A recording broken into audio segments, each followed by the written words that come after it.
শিক্ষার পেছনে কার অবদান হ্যাঁ বেশি? আমার এই শিক্ষার পেছনে আমার স্যারের অবদান অনস্বীকার্য। তার মানে সাফল্যের পেছনে স্যারের হাত ছিল। হ্যাঁ পিছনে ওরই হাত ছিল, হাত মানে কি আঙুল ভরে দিত পেছনে, তো ব্যথা হয়তো খুব, ওই জন্য বেশি করে পড়তাম। এই সাফল্যের পেছনে আর কে ছিল? না আমার সাফল্যের পেছনে আর কেউ নাই, এবার যা আছে সব আগে আছে আমার। আচ্ছা বেশ ভালো। বড় হয়ে কি হতে চাও? না আমি তো বড় হয়ে ডাক্তার হতে চাই, ডাক্তার হয়ে গ্রামের লোকদের ফ্রি চিকিৎসা করবো। তাহলে কি ডাক্তার হয়ে ইচ্ছা ছোট থেকেই ছিল? না ছোট থেকে ডাক্তার হইতে ছিল না, আমার মা পরে এটা শিখিয়ে দিয়েছিল যে বলতে হয় এরকম নাকি, সবাই বলে দুঃখ বলতে হবে, আমিও বললাম। তাহলে তোমার আসল ইচ্ছেটা কি? আমার না আমার তো ইচ্ছা ডাক্তার হওয়ার, গানের ডাক্তার। কারণ ওই যে গরমে দেখো সব অল্প বয়সে বিয়ে করে লিখছে, মানুষের মাথা খারাপ হয়েছে তাও মানুষ বিয়ে করে লিখছে, তার অল্প বয়সে যে বিটিএস লাভার হয়ে গেছে, এই বিটিএস এদের গাঁড়ের চিকিৎসা করি, গাঁড়ের থেকে পোকা বাই করি, আমি দেশটা কারো উন্নত করতে চাই, যাতে গাঁড়ে যাতে কারোর সমস্যা না থাকে। তার মানে আপনি গান বিশেষজ্ঞ। হুম। তো আপনি যে এই বললেন বিনা পয়সায় চিকিৎসা করবেন, কিভাবে করবেন? মিছে কথা বলি, এরকম ব্যাপার? হ্যাঁ মানে ছোট থেকে মিছে কথা বলি, মানে আমার বাবা মিছে কথা বলে, মাও মিছে কথা বলে, আমার গোষ্ঠী মিছে কথা বলে, আমিও মিছে কথা বলি।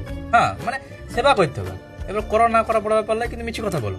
মিছে কথা বলি বলি তুমি কিছু হোক না হোক নেতা হয়ে দিতে পারবে। আচ্ছা কত ঘন্টা পড়তে তুমি? না আমি কিন্তু কোনদিন বেশিক্ষণ পড়ি নাই। আমার মা আমাকে 17 ঘন্টা 18 ঘন্টা বসিয়ে রাখতো, তারপরে বলি যা খেলতে যা, আমি বিন্দাস খেলতাম। তারপরে তো পড়ার ফাঁকে কোনোদিন প্রেম রিলেশন করেছে নাকি? না রিলেশন কি বলতো, রিলেশন আমার গাড়ি ক্ষমতা নাই বলেই তো আমি পড়াশোনা করে যেত সারাদিন, যাতে লোকের গার্লফ্রেন্ড যদি আমি পড়ে দিতে পারি চাকরি পেয়ে। আচ্ছা তুমি বলো, তুমি কি হতে চাও? কে আমি? হ্যাঁ তুমি। আমি নেতা হতে চাই, বড় হয়ে। নেতা হবে? তো কত পেয়েছো কত?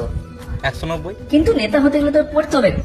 নেতা হতে পড়তে, কিন্তু আমার মামা তো মার্ডার